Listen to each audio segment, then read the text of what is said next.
Everything on my channel is always out of order here, but yesterday was the Rockhopper Enduro. You guys already saw that video a while back, but now I need to get my bike tuned up. It's probably got 1,000 miles on it now, and that means suspension needs work, bearings are probably rusted out. There's been a lot of hard miles on this bike, and I'm gonna be going to Italy on Thursday, and I'm gonna be able to be riding a different bike while I'm there. So my bike is just gonna sit at home, and instead of sitting at home, I'm gonna bring it to the bike shop and have these guys get her nice and tuned up. All right. Here we go. So what are we doing today? So we've got Brian, or BKXC, as many of you guys know him as, and we've got his bike here, and we're just going to be doing an end of season once over and getting this thing prepped up and ready for winter. Sweet. Yeah. All right, so let's go ahead and take a look at it and see what's up. What are we going to do to take a look at his bike? Let's see. So he's been riding it a lot, as many of you guys know and as we know. So with it being a few months since we've last seen it, we're going to check out our wrap. We did a wrap on this, and he's been putting it through its paces, so we're going to check the wrap out. And then as far as mechanical stuff goes, we're going to be looking at his suspension, brakes, the drivetrain, and then some of the bearing mechanisms on the bike as well. Sweet. Yeah. And what about new stuff? New stuff. He's got a pile of new parts here. There's some really cool stuff here. We've got a 3D printed bash guard that has his logo on it and the CBF team on there as well, so that's going on. He's got this pretty sweet set of integrated stem bar handlebars from Synchros that are going to be going on as well, and then some new wolf tooth fat paw grips. All right, so we did the wrap on it. The wrap's holding up pretty well. A couple spots that we noticed on the rayon right here, the chain tends to hit. So we're going to put something on there that's a little bit heavier duty. And so we'll show you that a little bit later when we're running through it. Looks like you've pulled the brake pads.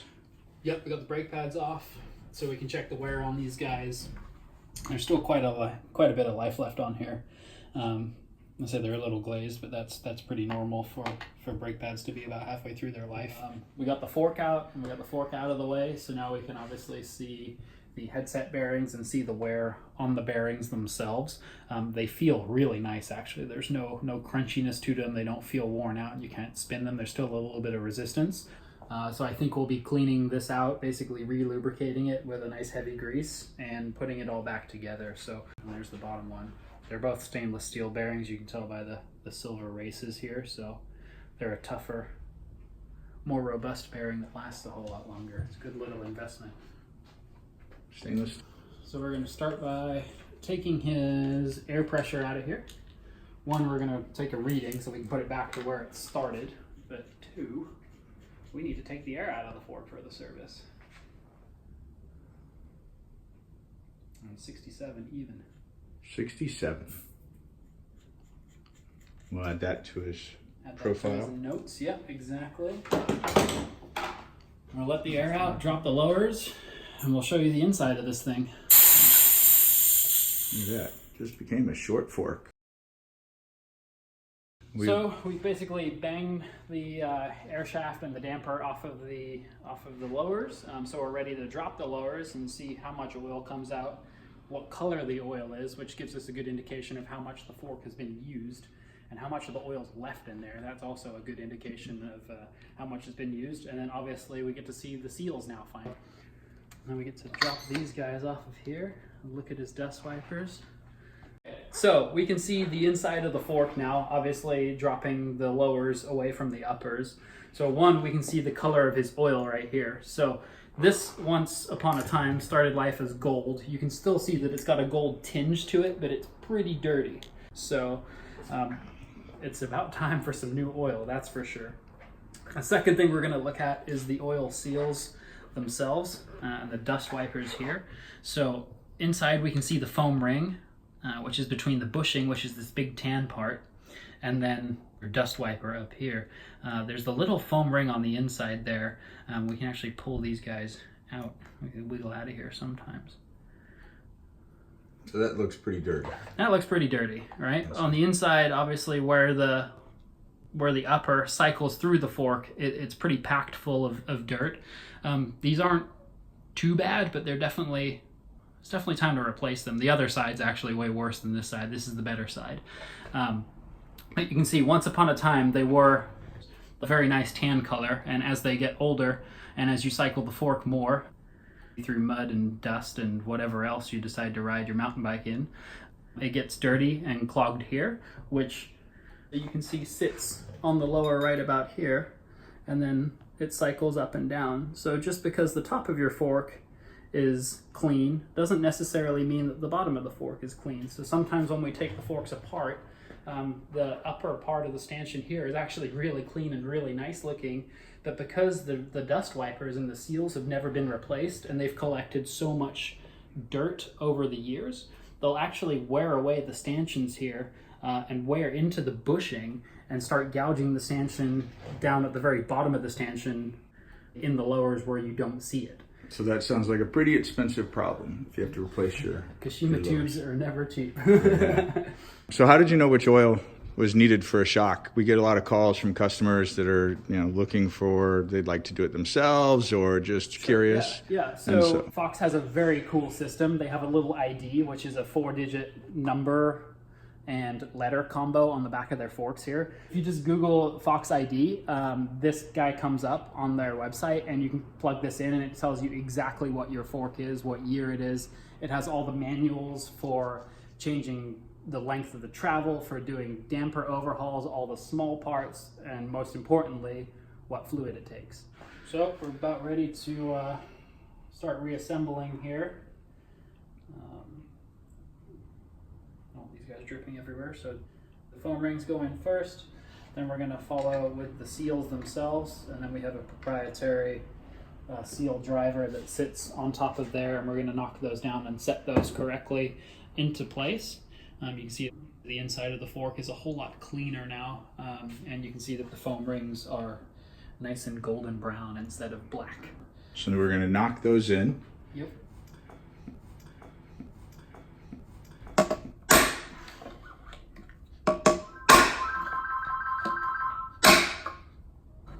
There it goes. So as they were looking, obviously, to make sure the seals aren't rolled and that it's smoothing or sliding nice and smoothly, which it is now. So then we're going to flip it upside down, put our gold oil in the bottom, basically put our little nuts on the bottom, and then that's a lower service. Pretty simple. So we're going to drop this out of here, and basically we're going to make sure we have room between you can see the bottom of the cartridge there sticking out, so we can't fill the fork when the bottom of the cartridge is filling the lower, so we got to push that away so we can put the oil in there. We looked up our ID on the Fox website, and basically, like we said, it takes the maple syrup, the gold, and it takes 10 cc's on the air side and 30 cc's on the damper side. So we're going to put that in there and then put our nuts back on, and we're good to go. So this is the air side, because that's where the air goes in. Yep. And this is the dampener side, because that's where your damper is. That's where your lockout would be, yep, or your high and low speed compression if you have a high-low fork. So oil goes on both sides. Oil does go on both sides of the fork, yes. All right.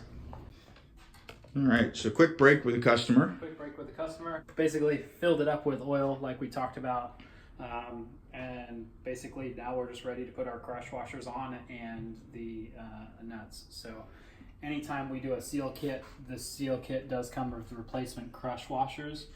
These crush washers fit on the inside of the nuts here that go on the bottom of the fork. Crush washers on top of the nuts there, and then these guys are basically going to go onto the fork here. It's actually easier to do it separately. Yep. And you always want to do this by hand. You never want to do it with an impact wrench or even with a ratchet. You want to make sure that the crush washer is actually settling into the nut.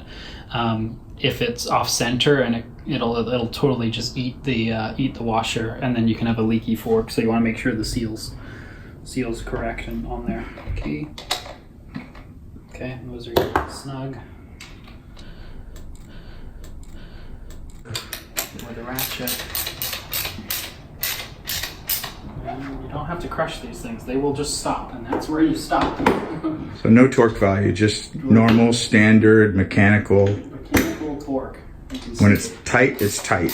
It goes, it goes, it goes, it goes.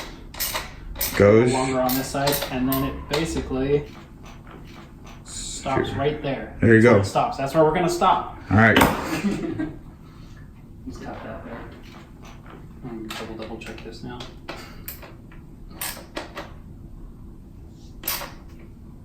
Last thing is the rebound knob, which is held on with a little Allen here. Super close up. Yep. Zoomed in. Little super Allen, close, yep. and that fits into the little cutout on the bottom of the dampener rod there. Let me not. And so we're going to line the Allen up with that cutout, just like that, Yep. and then tighten it up so it stays on there. All right. And you're gonna go to like super torque, right? Super torque, yeah. We're gonna 2 mil. literally the same thing. You can see the wrench stopped, and that's a Yep. good place to stop. Yep. Doesn't need to be torqued. 2 mils. 2 mils don't need to be torqued. Don't need to be torqued because you'll end up rounding the bolt or your wrench because there's no surface area there. Give it a little tug to make sure that it's not going to fall off, and then click it one way or the other way to make sure that it's still indexing. All right. Cover that back up with the cap that comes on 36s and 40s. We're going to air this guy back up so he gets his travel back to 67 pounds of pressure, and we can reinstall. We're going to use 2 hands for this. It's trying to be nice and show you guys. There you go. That's all right. I think everybody's seen that. Same hopefully. thing. That Yep. stops. There you That's go. when you stop. And that's All a right. fork overhaul. Fork has been overhauled.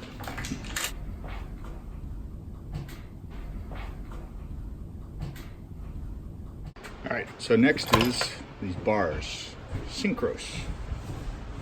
Clean it up a little bit. Yeah, a little excess grease here from the headset overhaul. So as we had the fork out, and as we talked before we took the fork out, we were just able to basically check the wear, the surface wear visually and physically of the bearings, just basically clean it all out, put some nice waterproof grease back in. We used the Maxima stuff here and also the Jumontech. Basically service all that stuff, get it all nice and greased, prolongs the wear, and then it also keeps it watertight for the most part. So no creaky is good. Good, no creaks, which is where we started with BKXC, was no noise. No noise. We are starting the disassembly of the bars. This is another one of those items that takes a little more time than everyone thinks, but it's still worth doing when you change bars. Those aren't coming out. No. Nope. We had. Those are cool. If found, please return to BKXC. Look at that. So those were his bar end caps. That wolf tooth. Probably gone through all this, but we'll go through it again. SRAM. XTR brakes. Brace face bars that he's replacing. And the stem with the synchros. So we're going to cut the grip because we have new grips right here. Wolf tooth fat paws. With the old, Cutting the grips. Put that aside. making 2 or 3 cuts, not to go all the way down to the bar, to more of the carbon bar for those of you that are worried. But I'm using a razor blade. You can see that I'm basically cutting the grip, but I'm not cutting it all the way through to the carbon, just being very gentle. And once you, with foam grips, you can actually, once your incision's deep enough, you can actually pull and rip them away from the bar so it doesn't harm the carbon at all, assuming you don't want to keep the grip anymore, because now you can't really put that back on your bike. The way that we would take them off if we were keeping them is with air. So now we're taking off the shifter brake lever. I think he's got some sort of mismatch system there. Problem solvers. I'm going to rotate the bar towards your Rotate the face bar. there. Yeah, there Get we it go. off. There you go. And we can take, Okay, actually, bar. we don't need to separate the stem from the bar at all. So this is already loose, I believe, from our fork overhaul. Yep. So bar and stem. Operate as a team here. This bar is kind of cool. The nuts on the back side are actually a single unit, single piece. So that comes out right there. See that? So that's so it pulls even. And looks like we can take some spacers out. It definitely does, yeah. So it looks like we got quite a bit of stack on this guy, so I think we're gonna maybe take one of these spacers and see what it does. Out. So we just went through the spacers and realized that we have these nifty little arrow-ish looking spacers here that match up with the bar, but unlike a road bar, they've made it round at the top, and round at the bottom. So you can use regular spacers, but there is a special top cap for it that comes with the bars that we're going to use that sits flush. There it is, flush top cap. Yep.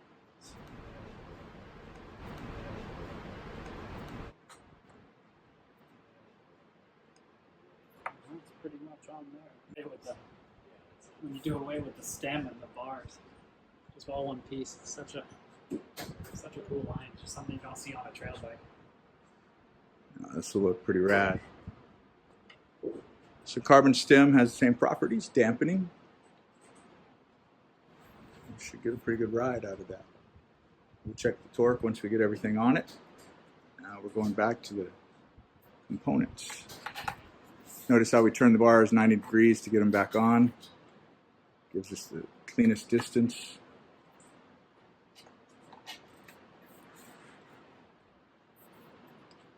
These bars also have this little friction area here, which is kind of cool for where the grips are going to go if we had lock-on grips. So because of the size of the grips, look at these things. They're monstrous.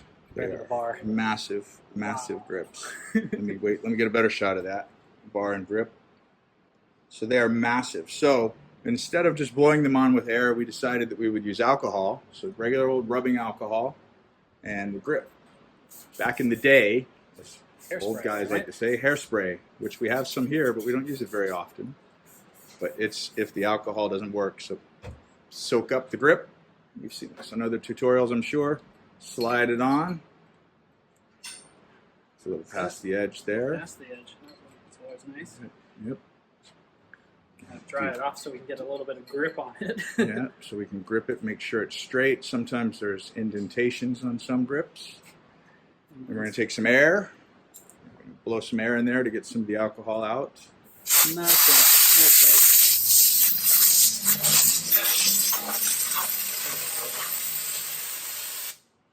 Now, I'm moving it all.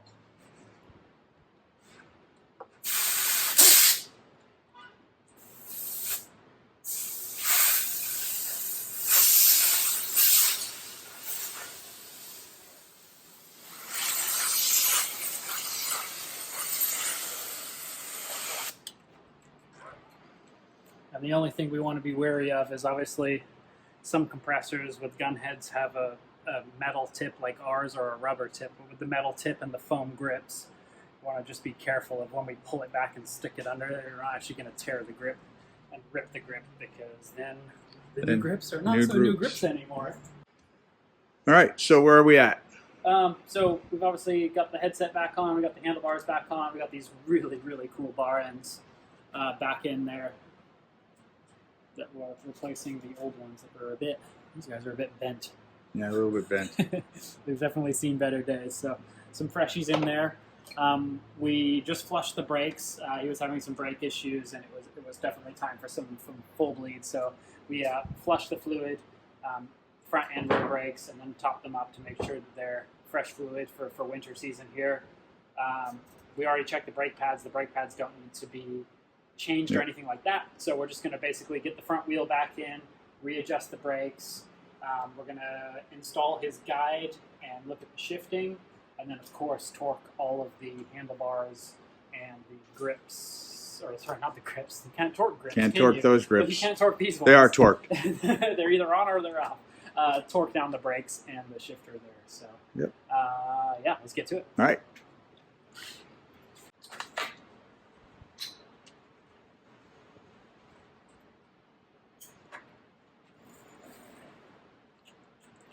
Any tips on the quick release? Spin it on, get it tight. Spin it on, get it tight. Yeah, I say you definitely want a tight quick release for one. That's step one, is make sure it's tight. It can be any number of places in the world as far as the 360 degrees here, but the closer you get it to the fork, the better off it is for not getting caught on stuff or dragging along things that it shouldn't. To adjust that, it's always good to have it here or parallel underneath here. When it's hanging down or in front, that's just not a good recipe. No, not the business. Yeah, and all that is on the other side of this guy. It's just a little star ratchet with a bunch of numbers. It's held in with a little Allen wrench there, so you just back off this little guide and you twist that little cog basically to where you want it to tighten up. So it'll take a little bit of trial and error to figure out where exactly you want it to tighten up. Get it in the right spot, make sure that your little safety Allen is tightened back down, and then that's tucked away, and you're good to go. Good to go. Brakes we've centered. Brakes are about to center, so I'm squeezing them a bunch to find the rotor. Just going to go for a quick adjustment here. Obviously, this is probably still going to rub. It's not rubbing. That never happens. Right. But that basically gets it square on the rotor. As far as if you have the rotor spinning this way, it squares the brake up side to side essentially. So now that it's sitting flush and square against the fork, normally it rubs in this circumstance. It never works out to be like this, and it's probably still not centered. But now turn this way, so we've basically done the rolling the side to side this way, so it's nice and square. Now we're going to look at where the brake is sitting on this plane. So we're going to center the rotor in between the pads. Like I said, it's not rubbing. That doesn't always necessarily mean that the rotor is centered in between the two pads. I don't know if you can get down in there with the focus, but get pretty close. But yeah, so we're just basically going to look by eye doing this. We're just going to back these guys off ever so slightly, look down in there, and there should be about 1 millimeter or 2 of gap on either side. So like I said, this guy it wasn't rubbing, but it wasn't quite centered. So the top bolt needed to come out towards the outside of the bike, and this bottom bolt's actually going to go in towards the center of the bike. So that is within millimeters of a spec. So when your brakes rub and you're out on the trail, the reason is that there's not much gap in there. And like we said, if it's adjusted, even though it wasn't rubbing that first time around, and it wasn't rubbing, but it was adjusted over to the side, when we give the bike torque side to side, like say we're climbing or going around a corner, that can obviously cause the flexion. That can cause flexion in the rotor and cause it to basically make noise or rub in those side load circumstances. So yes, that's why we're centering it, to make sure that we can turn both ways and climb without minimal noise with these big Ice Tech rotors. All right, so we are pulling the cranks to put the chain guide on.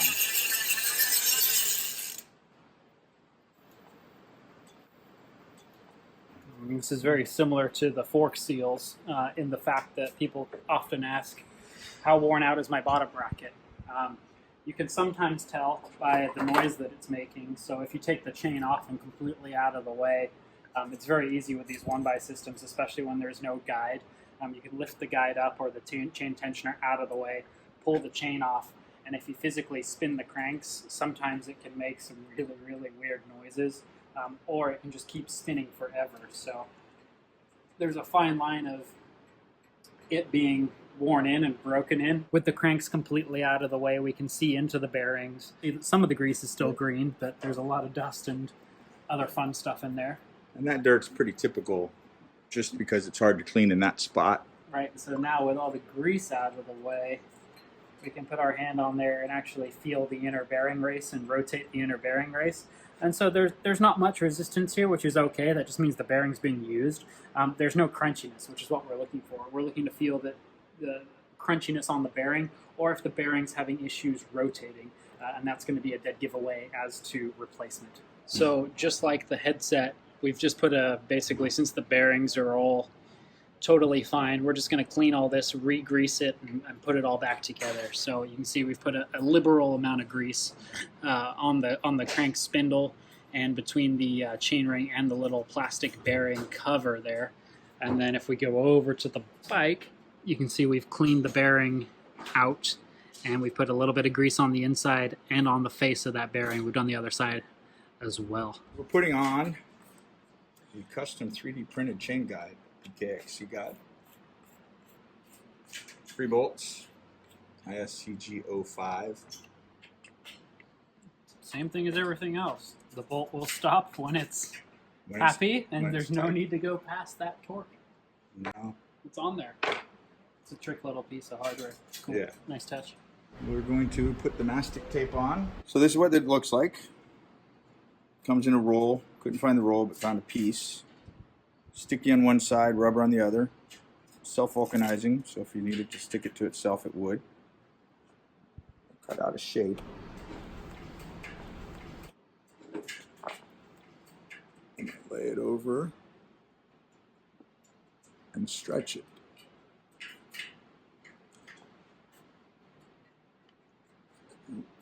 I think I cleaned it with alcohol before. Can't remember. Looks like you did because Yep. it's sticking pretty well. Always take a heat gun to it. This higher edge right there is probably going to catch it, so I'll probably trim that. See if I can get my finger in there a little more. And really, this is just a temporary solution until we have time to put something more permanent there, but prevent any more damage to the frame from the chain. So there it is. But it's protected. Got all of our nice greasy fingerprints all around it. Going back to the discussion about movement. There it is. Smooth. It's been greased. Right there.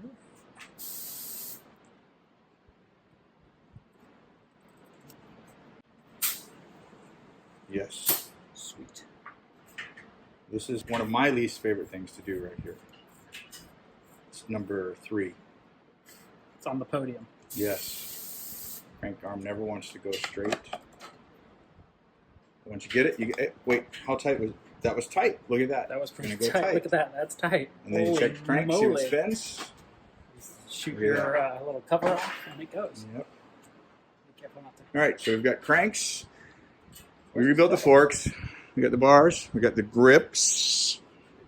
Got the chain guide. Got the tape to protect. I'm going to put the chain back on. Chain back on. Wide, narrow. Release the clutch. And there we go.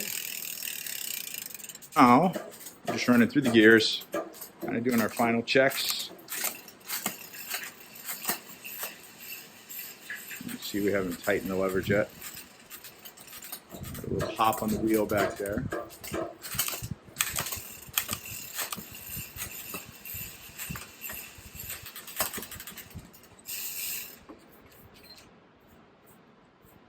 So what are we doing? So we're just going through and just doing basically a final bolt check on the bike. We just went through and checked all the pivot points and all the pivot bolts on the suspension here. We do use a torque wrench for that. So I know we've been joking about stop when the bolt stops turning, but we do use all of these have a specified from the manufacturer torque spec that we go to with the torque wrench.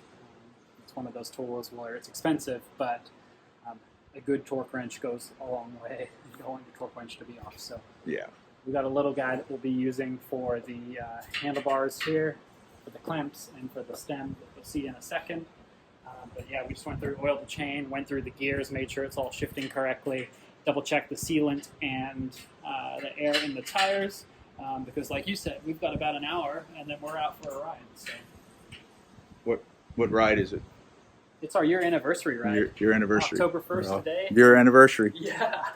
October 1st, 365 days of actually doing business to the public, which is really cool. It's really scary. And We've kind of done it, which Yeah. is kind of cool. Yeah. It's a And good yeah. time. Yay, So, Mikey. What do you yay, think, Mikey. A year of business. Yes. Yeah. Seems like only yesterday. Only yesterday. All right. So we just pulled the bike down off the stand. This is where the last checks are done. Straightness. Straightness on the handlebars. Alignment, tightness. The seat, tightness. The finishing touches. So, yeah, he doesn't run his levers up like this, so we're going to straighten these out. He's not Eli Tomac. I'm not Eli Tomac as much as I want to be. What's the benefit of running them in different angles? It's all just basically posture. So this is personal preference.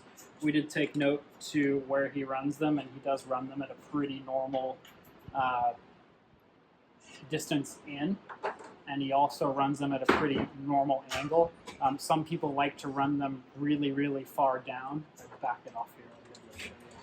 Show you the different angles. So some people like to run their brakes really far down like this.